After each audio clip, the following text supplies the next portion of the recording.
everyone, welcome to Chem Optimize. So this is the first video of the new year 2021. So first of all तो मैं आप सब लोगों को wish करती हूँ a very happy new year 2021. I hope ये नया साल आप सब के लिए बहुत अच्छा जाए और आपका जिसका भी जो ड्रीम्स है विशेस है सब फुलफिल हो. तो आज हम लोग स्टार्ट करेंगे the next part of the atomic structure series और ये वीडियो रहेगा the last part of the atomic structure series according to the CBCS syllabus. उसके बाद हम लोग जो बचा हुआ क्वेश्चंस रहेगा फ्रॉम द जैम PYQs वो हम लोग ब्रेन ट्रेन सीरीज़ में सॉल्व कर लेंगे. So if you are new to this channel please subscribe this channel and hit the bell notification ताकि आपको पता चल जाए जब भी मैं एक नया वीडियो अपलोड करूं. And I will make sure कि इस चैनल आपके लिए बहुत हेल्पफुल रहे. So let's move on to the topic. So हम लोगों ने क्वांटम नंबर पढ़ लिया है, ऑर्बिटल्स के बारे में पढ़ लिया है, radial distribution plot, angular distribution plot सब कुछ देख लिया है. आप लोगों ने अगर वो वीडियोस नहीं देखा है from the atomic structure series तो आप लोग आई बटन से चेकआउट कर सकते हैं वो सब वीडियोस. तो आज हम लोग डिस्कस करेंगे कुछ रूल्स जो कि डिक्टेट करता है हम लोग इलेक्ट्रॉनिक कॉन्फ़िगरेशन कैसे लिखते हैं for atoms. So one by one हम लोग each and every rule discuss करेंगे और रेलेवेंट जो कॉन्सेप्ट्स रहेगा regarding the filling up of electrons in orbitals और राइटिंग द इलेक्ट्रॉनिक कॉन्फ़िगरेशन वो हम लोग डिस्कस करेंगे. सो फर्स्ट जो प्रिंसिपल है या फिर रूल है that is the Aufbau principal. तो ये अफबाउ प्रिंसिपल क्या बताता है हम लोगों को कि ग्राउंड स्टेट ऑफ एटम में जो ऑर्बिटल्स का फिलिंग होता है इलेक्ट्रॉन से वो होता है from the lowest energy level to the highest energy level. So increasing energies के हिसाब से हम लोग इलेक्ट्रॉन को फिल करते हैं in the atomic orbitals in the ground state of the atoms. तो इसका मतलब क्या है इस डायग्राम से हम लोग समझते हैं. यहाँ पे सबसे लोएस्ट एनर्जी जो होता है वो होता है 1s ऑर्बिटल का, क्योंकि वो न्यूक्लियस के सबसे पास होता है, उसका साइज सबसे छोटा होता है और सबसे ज़्यादा पेनिट्रेटेड रहता है, इसलिए वो सबसे ज़्यादा अट्रैक्शन एक्सपीरियंस करता है फ्रॉम द न्यूक्लियस, इसलिए वो ज़्यादा स्टेबल रहता है और इसका एनर्जी सबसे कम होता है. Then we have 2s, then 2p, then 3s, 3p, 3d ऐसे करके हम लोगों ने for each and every shell हम लोगों ने जितना पॉसिबल ऑर्बिटल्स होता है हम लोग का सब हम लोगों ने लिख लिया है. जैसे कि n = 3 के लिए 3s, 3p और 3d पॉसिबल होता है वो हम लोगों ने यहाँ पे लिखा है. n = 4 के लिए 4s, 4p, 4d, 4f possible होता है वो हम लोगों ने ऐसे लिखा है. सिमिलरली n = 5 के लिए भी हम लोगों ने ऐसे लिख लिया है. लेकिन कौन सा एनर्जी लोअर होगा और कौन सा एनर्जी हायर होगा वो हमने यहाँ पे येलो लाइन से दिखाया है.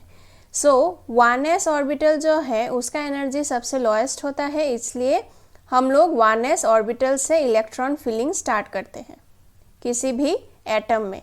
उसके बाद हम लोग जाते हैं 2s में, 2s के बाद हम लोग जाते हैं 2p में, then after 2p we go to 3s, then we go to 3p, then 3p के बाद हम लोग 4s को फिल करते हैं, देन 3d में आते हैं क्योंकि 3d का एनर्जी जो है वो हायर होता है देन 4s ऑर्बिटल.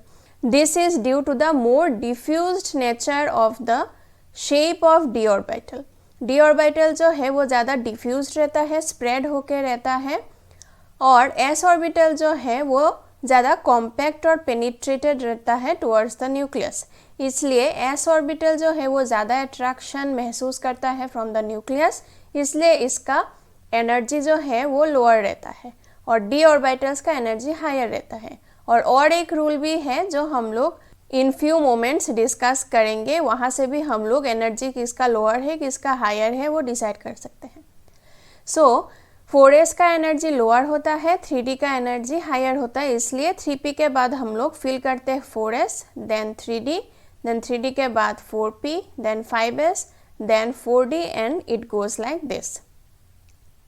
सो हम लोग जब ग्राउंड स्टेट में किसी एटम का इलेक्ट्रॉनिक कॉन्फ़िगरेशन लिखेंगे तब इलेक्ट्रॉन को इस पैटर्न में हम लोग फिल आउट करेंगे। सो अगर हमारे पास कोई इलेक्ट्रॉन है किसी ऑर्बिटल में और वो एटम न्यूट्रल स्टेट में है, तो हम लोग कैसे डिसाइड कर सकते हैं कि उस ऑर्बिटल का एनर्जी लो है या फिर हाई है?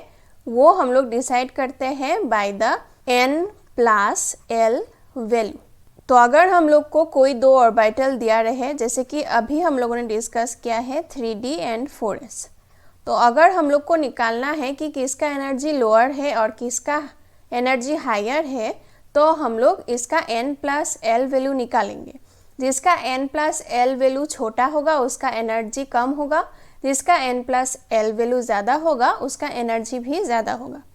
जैसे कि यहाँ पे 3d के लिए n है 3 और फॉर d ऑर्बिटल l होता है 2 and for 4s n equals to 4 and for s orbital l का वैल्यू होता है 0। तो यहाँ पे n+l का वैल्यू क्या होगा? 3 + 2 दैट इज इक्वल्स टू 5 और यहाँ पे हो जाएगा n+l का वैल्यू 4 + 0 दैट इज 4। तो यहाँ से हम लोग देख रहे हैं कि 3d के केस में n+l का वैल्यू जो है वो हायर है देन 4s। सो 3d का एनर्जी जो है वो हायर है then 4s। Energy value of 3d is higher than 4s according to the n+l value। अभी अगर हम लोग को दो डिफरेंट टाइप ऑफ ऑर्बिटल दिया हुआ रहे और दोनों का n+l वैल्यू सेम हो जाए, तो हम लोग कैसे डिसाइड करेंगे कि किसका एनर्जी लोअर है और किसका एनर्जी हायर है? तो तब हम लोग डिसाइड करेंगे by the n value, that is the principal quantum number value. अगर प्रिंसिपल क्वांटम नंबर का वैल्यू कम हो तो उसका एनर्जी भी कम होगा, अगर प्रिंसिपल क्वांटम नंबर का वैल्यू हायर रहे तो एनर्जी भी हायर होगा। For example 3p and 4s।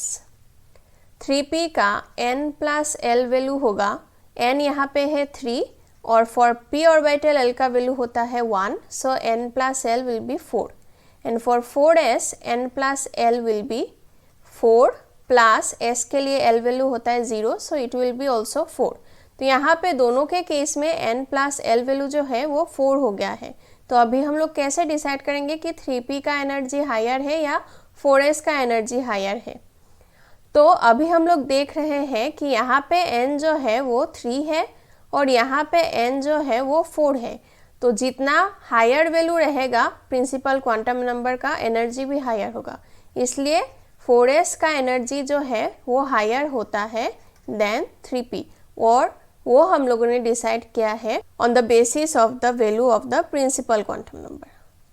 तो यहाँ से भी हम लोग देख सकते हैं 4s का एनर्जी जो है वो हायर है देन 3p, इसलिए 3p को फिल करने के बाद हम लोग जाके 4s को फिल करते हैं। सो ऑब्वियसली नेचर में हर एक स्पीशीज चाहता है कि वो लोएस्ट पॉसिबल एनर्जी स्टेट में रहे।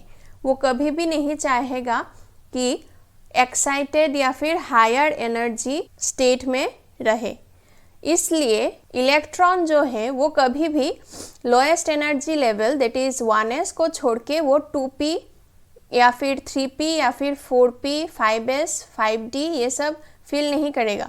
वो पहले चाहेगा कि लोएस्ट एनर्जी वैल्यू जो है वो ऑर्बिटल फिल करे, उसके बाद जाके अगर एक्स्ट्रा इलेक्ट्रॉन रहे तो नेक्स्ट हायर एनर्जी लेवल जो है वो फिल आउट करेगा। उसके बाद the next higher value of energy orbital वो फिल आउट होगा। सो ऐसे करके इलेक्ट्रॉन्स फिल होते हैं इन एटॉमिक ऑर्बिटल्स। सो जो नेक्स्ट प्रिंसिपल है वो है पाउलीज एक्सक्लूशन प्रिंसिपल। सो पाउलीज एक्सक्लूशन प्रिंसिपल ने हम लोग को क्या बताया है? ये बताया है कि कोई भी दो इलेक्ट्रॉन का इन द सेम एटम, कोई भी दो इलेक्ट्रॉन का चारों क्वांटम नंबर का वैल्यूज जो है वो सेम नहीं हो सकता है। सो क्वांटम नंबर हम लोगों ने ऑलरेडी पढ़ लिया है। We have 4 quantum numbers. So 4 quantum numbers किसी दो इलेक्ट्रॉन के लिए एग्जैक्टली सेम नहीं हो सकता in case of an atom. At least एक क्वांटम नंबर अलग होना पड़ेगा फॉर 2 इलेक्ट्रॉन्स। क्योंकि अगर चारों क्वांटम नंबर सेम हो जाए फॉर 2 इलेक्ट्रॉन्स तो हम लोग उस इलेक्ट्रॉन को आइडेंटिफाई नहीं कर पाएंगे, डिस्टिंग्विश नहीं कर पाएंगे, तब वो इनडिस्टिंग्विशेबल पार्टिकल हो जाएगा। लेकिन इलेक्ट्रॉन्स डिस्टिंग्विशेबल पार्टिकल होता है, तो डिस्टिंग्विश करने के लिए क्या होना पड़ता है, एटलीस्ट एक क्वांटम नंबर जो है उसका वैल्यू अलग होना पड़ेगा फॉर 2 इलेक्ट्रॉन्स। जैसे कि मान लीजिए फॉर 3s ऑर्बिटल,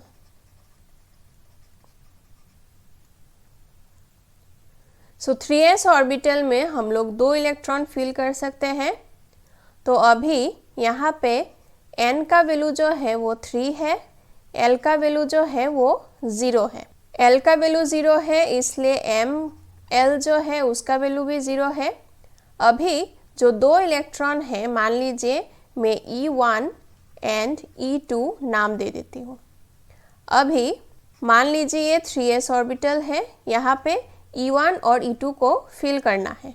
अभी इनका जो क्वांटम नंबर्स है n, l और ml वो सेम होगा, क्योंकि वो 3s ऑर्बिटल में है, इसलिए n होगा 3, l होगा 0 और ml होगा 0।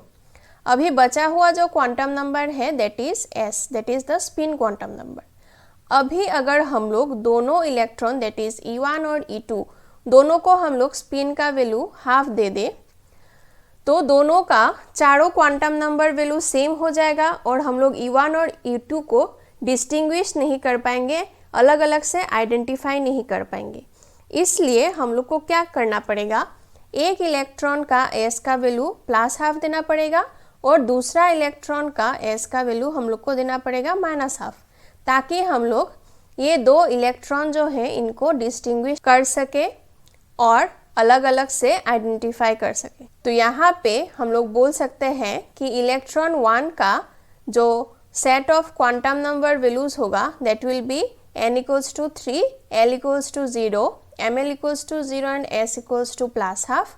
और E2 के लिए हम लोग बोल सकते हैं ये होगा n equals to 3, l equals to 0, ml equals to 0 and s equals to minus half.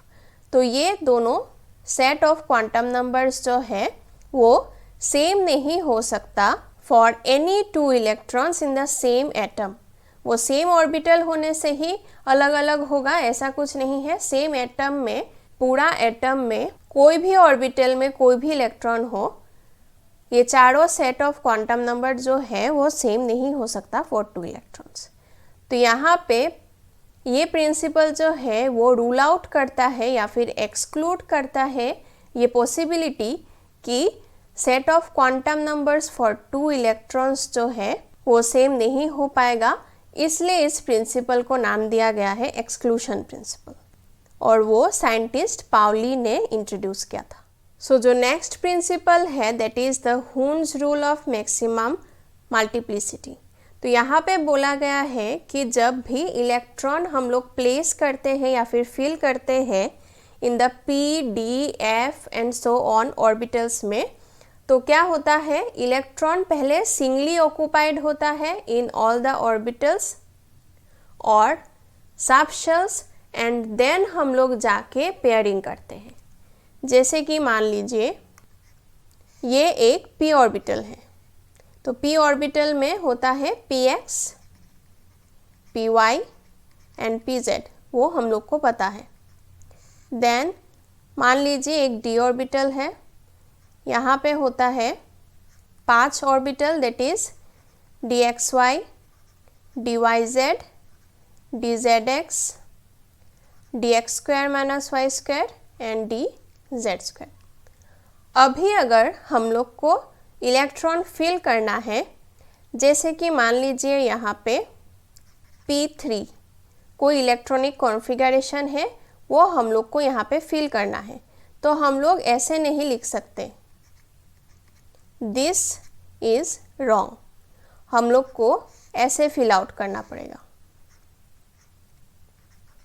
पहले हर एक ऑर्बिटल को ऐसे सिंगली ऑक्यूपाई करना पड़ेगा, उसके बाद अगर एक्स्ट्रा इलेक्ट्रॉन रहे तभी जाके हम लोग आके फिर से पेयरिंग करेंगे। तो हम लोग ऐसे लिखेंगे इलेक्ट्रॉनिक कॉन्फ़िगरेशन। सिमिलरली अगर यहाँ पे एक इलेक्ट्रॉनिक कॉन्फ़िगरेशन रहे D4 तो हम लोग इसको ऐसे नहीं लिखेंगे, इसको हम लोग लिखेंगे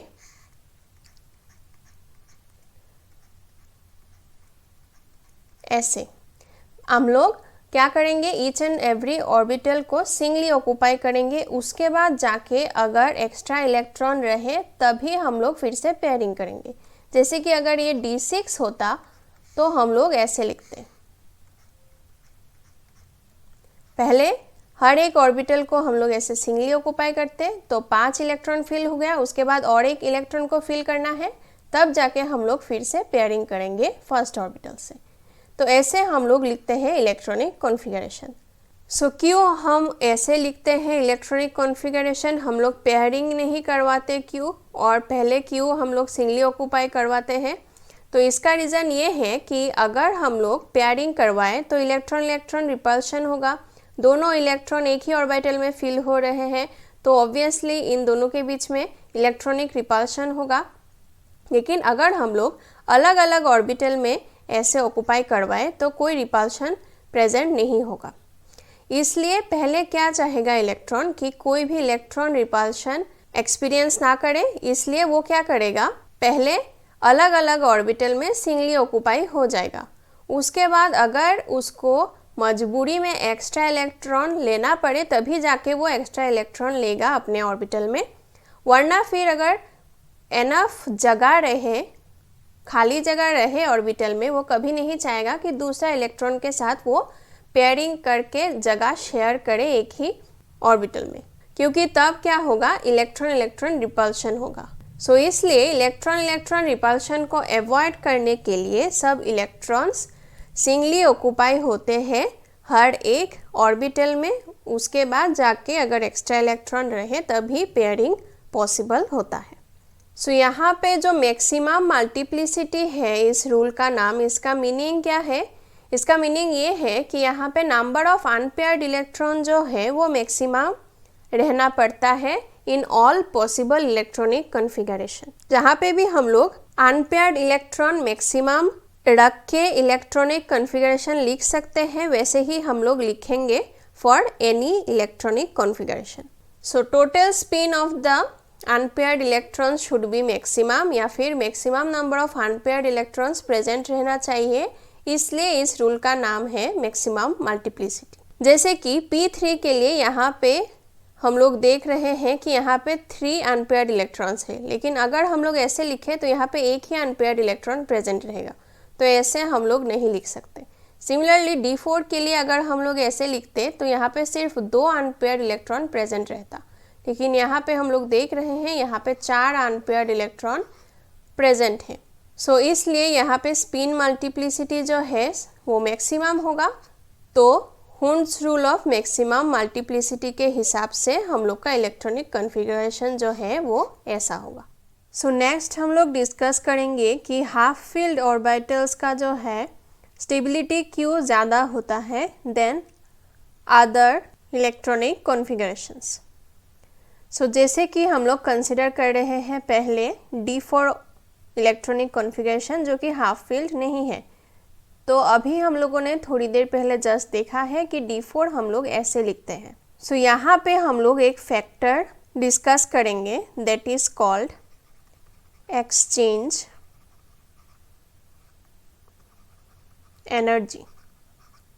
सो इलेक्ट्रॉन्स जो है जिसका स्पिन सेम होता है, पैरेलल स्पिन का जो होता है, मतलब 2 इलेक्ट्रॉन जब अप स्पिन रहता है या फिर 2 इलेक्ट्रॉन जब डाउन स्पिन रहता है, तो वो दोनों आपस में पोजीशन एक्सचेंज कर सकते हैं।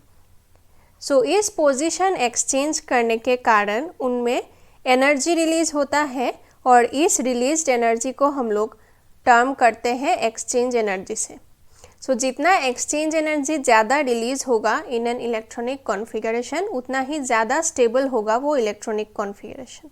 सो जितना ज़्यादा exchangeable number of electron pairs होगा उतना ही ज़्यादा स्टेबल होगा एक इलेक्ट्रॉनिक कॉन्फ़िगरेशन। अभी हम लोग यहाँ पे देखेंगे D4 में एक्सचेंजेबल इलेक्ट्रॉन पेयर्स कितना है। सो पहले यहाँ पे ये जो फर्स्ट इलेक्ट्रॉन है, फर्स्ट ऑर्बिटल में जो फर्स्ट इलेक्ट्रॉन है, ये एक्सचेंज हो सकता है इस सेकेंड ऑर्बिटल के साथ, ये थर्ड ऑर्बिटल के साथ भी एक्सचेंज हो सकता है, या फिर फोर्थ ऑर्बिटल के साथ भी एक्सचेंज हो सकता है। सिमिलरली ये जो सेकेंड एक्सप्रेशन में जो ये सेकेंड इलेक्ट्रॉन है, ये एक्सचेंज हो सकता है ये थर्ड वाले के साथ या फिर ये फोर्थ वाले के साथ भी। मैं यहाँ पे सेकेंड इलेक्ट्रॉन जो है उसका एक्सचेंज इलेक्ट्रॉन 1 के साथ कंसिडर नहीं कर रही हूँ, क्योंकि ऑलरेडी मैंने यहाँ पे 1 और 2 के बीच में एक्सचेंज कंसिडर कर लिया है। सो 1 और 2 के बीच में एक्सचेंज और 2 और 1 के बीच में एक्सचेंज जो है वो सेम ही होता है, इसलिए डबल काउंटिंग नहीं कर रही हूँ मैं। सिमिलरली यहाँ पे जो है ये थर्ड वाला इलेक्ट्रॉन जो है ये फोर्थ वाले के साथ एक्सचेंज कर सकता है। थर्ड और सेकेंड का ऑलरेडी हम लोग ने यहाँ पे कंसिडर कर लिया सेकेंड वाले एक्सप्रेशन में, और थर्ड और फर्स्ट वाला का एक्सचेंज हम लोगों ने फर्स्ट वाले एक्सप्रेशन में कंसिडर कर लिया है। तो यहाँ से हम लोग देख रहे हैं कि total number of exchangeable pairs, exchangeable electron pairs जो है वो कितना होगा, यहाँ पे है 3 प्लस यहाँ पे है 2 और यहाँ पे है 1, तो टोटल हो गया यहाँ पे 6। तो हम लोग को यहाँ पे 6 नंबर ऑफ एक्सचेंजेबल पेयर्स मिला है। तो अभी अगर हम लोग D5 इलेक्ट्रॉनिक कन्फिगरेशन के लिए कंसीडर करें तो D5 में क्या होगा, हम लोग इलेक्ट्रॉनिक कन्फिगरेशन को ऐसे लिखेंगे जहाँ पे हर एक ऑर्बिटल सिंगली ऑक्युपाइड होगा। तो अगर हम लोग को अभी निकालना है number of exchangeable electron pairs, तो यहाँ पे हम लोग देख रहे हैं कि ये फर्स्ट इलेक्ट्रॉन जो है वो सेकेंड वाले के साथ एक्सचेंज हो सकता है, क्योंकि यहाँ पे स्पिन पैरेलल है दोनों का। सिमिलरली थर्ड वाले के साथ भी हो सकता है, फोर्थ वाले के साथ भी हो सकता है और फिफ्थ वाले के साथ भी हो सकता है। अभी सेकेंड एक्सप्रेशन में ये सेकेंड इलेक्ट्रॉन जो है वो थर्ड वाले के साथ एक्सचेंज हो सकता है, या फिर फोर्थ वाले के साथ हो सकता है, या फिर फिफ्थ वाले के साथ हो सकता है। सेकेंड और फर्स्ट का एक्सचेंज हम लोगों ने ऑलरेडी यहाँ पे फर्स्ट एक्सप्रेशन में कंसिडर कर लिया है। सिमिलरली यहाँ पे थर्ड इलेक्ट्रॉन जो है वो फोर्थ वाले के साथ एक्सचेंज हो सकता है और फिफ्थ वाले के साथ एक्सचेंज हो सकता है, और लास्ट वाले एक्सप्रेशन में ये फोर्थ इलेक्ट्रॉन जो है वो फिफ्थ वाले के साथ एक्सचेंज हो सकता है। तो यहाँ पे total number of exchangeable pairs कितना होगा, total number of exchangeable electron pairs होगा यहाँ पे 4 plus 3 plus 2 plus 1 that is 10। तो यहाँ पे हम लोग को 10 number of exchangeable electron pairs मिल रहा है। सो यहाँ पे देखिए जब D4 था तब ये हाफ फील्ड ऑर्बिटल नहीं था, इसलिए हम लोग को एक्सचेंजेबल इलेक्ट्रॉन पेयर्स मिला था 6। यहाँ पे D5 इलेक्ट्रॉनिक कॉन्फ़िगरेशन के लिए ये हाफ फील्ड ऑर्बिटल है, इसलिए हम लोग को एक्सचेंजेबल इलेक्ट्रॉन पेयर्स मिल रहा है 10, जो कि ज़्यादा है देन 6, और यहाँ पे एक्सचेंज एनर्जी जो है वो भी ज़्यादा रिलीज होगा। इसलिए D5 इलेक्ट्रॉनिक कॉन्फ़िगरेशन अगर हम लोग ऐसे लिखें, so this will be very very stable. अभी हम लोग D5 का दूसरा एक इलेक्ट्रॉनिक कॉन्फ़िगरेशन लिख के, हाइपोथेटिकल एक इलेक्ट्रॉनिक कॉन्फ़िगरेशन लिख के भी चेक कर सकते हैं कि उसमें number of exchangeable electron pairs कितना आता है। तो अभी अगर हम लोग हाइपोथेटिकली ऐसा एक इलेक्ट्रॉनिक कॉन्फ़िगरेशन लिखें फॉर D5, हम लोग को पता है ऐसा नहीं होगा, फिर भी हम लोग देख रहे हैं कि यहाँ पे हम लोग क्या कर रहे हैं, D5 को हाफ फील्ड ऑर्बिटल नहीं कर रहे हैं। हाफ फील्ड ऑर्बिटल मतलब यहाँ पे टोटल D ऑर्बिटल में 10 इलेक्ट्रॉन्स ऑक्युपाई हो सकता है, और हाफ फील्ड होने से होगा जो 5 इलेक्ट्रॉन्स जो है वो सिंगली ऑक्युपाइड रहेगा in each of the orbital. तो हर एक ऑर्बिटल में एक एक इलेक्ट्रॉन प्रेजेंट रहेगा, इसको हम लोग बोलते हैं हाफ फील्ड। लेकिन यहाँ पे हम लोग क्या देख रहे हैं, D5 के लिए हम लोग ईच एंड एवरी ऑर्बिटल में एक एक इलेक्ट्रॉन को ऑक्युपाई नहीं करवा रहे हैं। यहाँ पे जो फोर्थ वाला ऑर्बिटल है यहाँ पे हम लोग पेयरिंग करवा रहे हैं। तो हम लोग अभी देखते हैं कि यहाँ पे एक्सचेंज एनर्जी जो है वो कितना रिलीज होगा।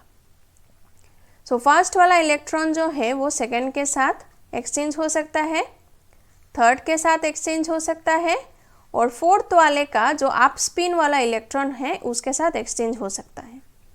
सिमिलरली यहाँ पे सेकेंड इलेक्ट्रॉन वो थर्ड वाले के साथ एक्सचेंज हो सकता है और फोर्थ वाले का अप स्पिन इलेक्ट्रॉन के साथ एक्सचेंज हो सकता है। सिमिलरली यहाँ पे थर्ड इलेक्ट्रॉन जो है वो फोर्थ वाले का अप स्पिन इलेक्ट्रॉन के साथ एक्सचेंज हो सकता है। तो यहाँ पे number of exchangeable electron pairs हम लोग को कितना मिला, 3 + 2 + 1 दैट इज 6। तो पहले हम लोग को D5 के लिए जब हम लोगों ने ईच एंड एवरी ऑर्बिटल को ऐसे सिंगली ऑक्यूपाई किया था तब हम लोग को मिला था number of exchangeable electron pair 10, और जब हम लोगों ने ऐसे पेयरिंग करवा लिया वायलेटिंग ऑल द प्रिंसिपल्स तब हम लोग को क्या मिला, number of exchangeable electron pair 6। तो ऑब्वियसली यहाँ से हम लोग को पता चल रहा है कि ऐसे अगर हम लोग इलेक्ट्रॉन को फिल करें, हाफ फिल नहीं करें और ऐसे फिल करें, पेयरिंग करवा लें, तो एक्सचेंज एनर्जी जो है वो कम रिलीज होगा। तो ऑब्वियसली ये वाला इलेक्ट्रॉनिक कॉन्फ़िगरेशन जो है वो स्टेबल नहीं होगा ज़्यादा। सो इसलिए हम लोग जब नंबर ऑफ इलेक्ट्रॉन्स हाफ रहता है in comparison to the maximum number of electrons that can be filled in an orbital, जैसे कि डी ऑर्बिटल के लिए maximum number of electrons fill कर सकते हैं वो होता है 10 और हाफ इज़ 5।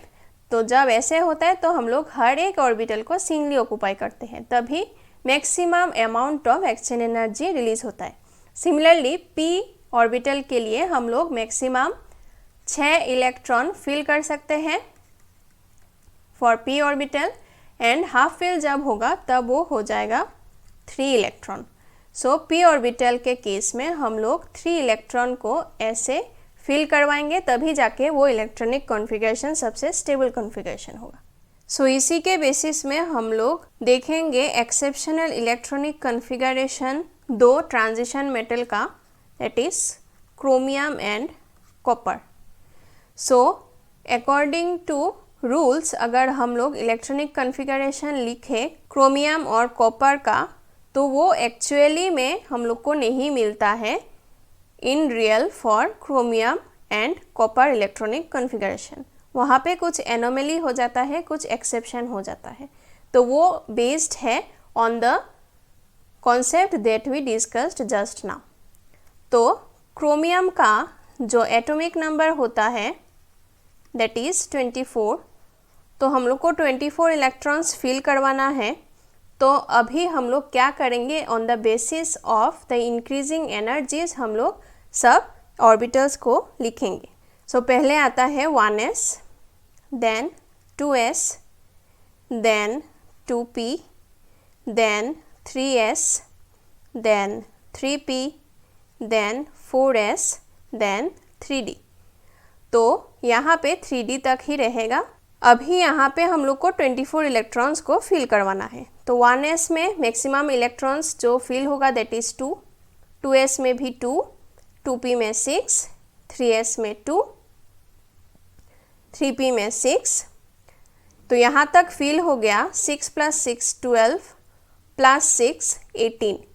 तो बचा हुआ है अभी हम लोग का 6 और इलेक्ट्रॉन जो हम लोग को फिल करवाना है। तो अभी हम लोग 2 यहाँ पे फिल करवा देते हैं और बाकी 4 यहाँ पे फिल करवा देते हैं। तो नॉर्मली हम लोग इलेक्ट्रॉनिक कॉन्फ़िगरेशन जो क्रोमियम का है वो ऐसे लिखेंगे, लेकिन यहाँ पे एक एनोमली हो जाता है। जो 3d ऑर्बिटल है वो यहाँ पे ऐसे है, यहाँ पे 4 इलेक्ट्रॉन ऐसे फिल हुआ है, और जो 4s है वहाँ पे 2 इलेक्ट्रॉन है। तो अभी अगर हम लोग एक इलेक्ट्रॉन को यहाँ से यहाँ तक जंप करवाए तो यहाँ पे 3d में क्या होगा, ये पूरा हाफ फील्ड ऑर्बिटल हो जाएगा। तो उसके कारण यहाँ पे स्टेबिलिटी ज़्यादा हो जाएगा। इसलिए क्या होता है, हम लोग को ऐसे देखने को मिलता है कि ये जो 4s है उसमें एक ही इलेक्ट्रॉन बचता है और एक इलेक्ट्रॉन यहाँ से यहाँ शिफ्ट हो जाता है, ताकि 3d में 5 इलेक्ट्रॉन रहे और ये half field stable electronic configuration बन जाए। So this is expected electronic configuration. और नॉर्मली कैसा रहता है, 1s2, 2s2, 2p6, 3s2, 3p6, 4s1 and 3d5. This is the real और ऑब्जर्व्ड इलेक्ट्रॉनिक कॉन्फ़िगरेशन जो रियली रहता है। तो इसका कारण वही है क्योंकि 3D में अगर 5 इलेक्ट्रॉन रहे तो वो हाफ फील्ड रहेगा और हाफ फील्ड होने से एक्सचेंज एनर्जी ज़्यादा रिलीज़ होगा और एक्सचेंज एनर्जी ज़्यादा रिलीज़ होने से वो स्टेबल इलेक्ट्रॉनिक कॉन्फ़िगरेशन होगा। सो इसलिए क्रोमियम का इलेक्ट्रॉनिक कॉन्फ़िगरेशन ऐसे होता है। सिमिलरली फॉर कॉपर उसका एटॉमिक नंबर होता है 29। तो हम लोग अकॉर्डिंग टू इंक्रीजिंग एनर्जीज पहले ऑर्बिटल्स को सजा लेते हैं। So we have 1s, 2s, 2p, 3s, 3p, 4s and 3d। So यहाँ पे फिल होगा 2 इलेक्ट्रॉन, 2 इलेक्ट्रॉन, 6, यहाँ पे 2, यहाँ पे 6, यहाँ पे 2, उसके बाद कितना बाकी है, 6 + 6 12 प्लस 6 18 प्लस 2 20। तो अभी 9 और इलेक्ट्रॉन बाकी है जो हम लोग यहाँ पे प्लेस कर सकते हैं। तो this is the expected electronic configuration. लेकिन रियल में क्या होता है, क्योंकि यहाँ पे 3D जो है, ये 3D ऑर्बिटल यहाँ पे ऐसे है 5 6 7 8 9 ऐसे है और 4s ऑर्बिटल जो है यहाँ पे 2 इलेक्ट्रॉन है।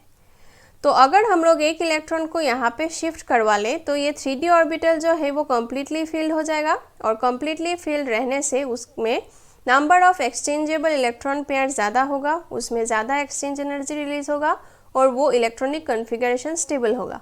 इसलिए रियली क्या होता है, इन रियल सिचुएशंस ये इलेक्ट्रॉन यहाँ पे नहीं रहता, 4s में एक ही इलेक्ट्रॉन बचता है और एक इलेक्ट्रॉन यहाँ से यहाँ तक शिफ्ट हो जाता है। तो ये इलेक्ट्रॉनिक कॉन्फ़िगरेशन होता है 1s2, 2s2, 2p6, 3s2, 3p6, 4s1 and 3d10. So this is the observed or real electronic configuration that we see. So these were all of the topics जो कि CBCS syllabus में था for atomic structure for first semester inorganic। इसके बाद मैं कौन सा series start करूं, आप लोग मुझे कमेंट सेक्शन में ज़रूर बताइएगा। इस लेक्चर का PDF नोट्स आप लोग को डिस्क्रिप्शन बॉक्स में मिल जाएगा और अगर आप लोग को ये कंटेंट अच्छा लगे तो share and support the channel. जो जैम रिलेटेड PYQs होगा, प्रीवियस ईयर्स क्वेश्चंस जो रहेगा फ्रॉम एटॉमिक स्ट्रक्चर्स जो बाकी है वो हम लोग ब्रेन ट्रेन सीरीज़ में डिस्कस कर लेंगे। ऑलरेडी ब्रेन ट्रेन सीरीज़ में एक एटॉमिक स्ट्रक्चर का जैम रिलेटेड PYQ वीडियो है, आप लोगों ने अगर चेकआउट नहीं किया तो ज़रूर उसको चेकआउट कीजिए।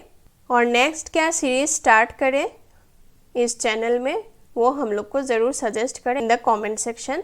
So for more information and regular updates आप इस चैनल को फॉलो कर सकते हैं in Facebook and Telegram. Thank you so much for watching.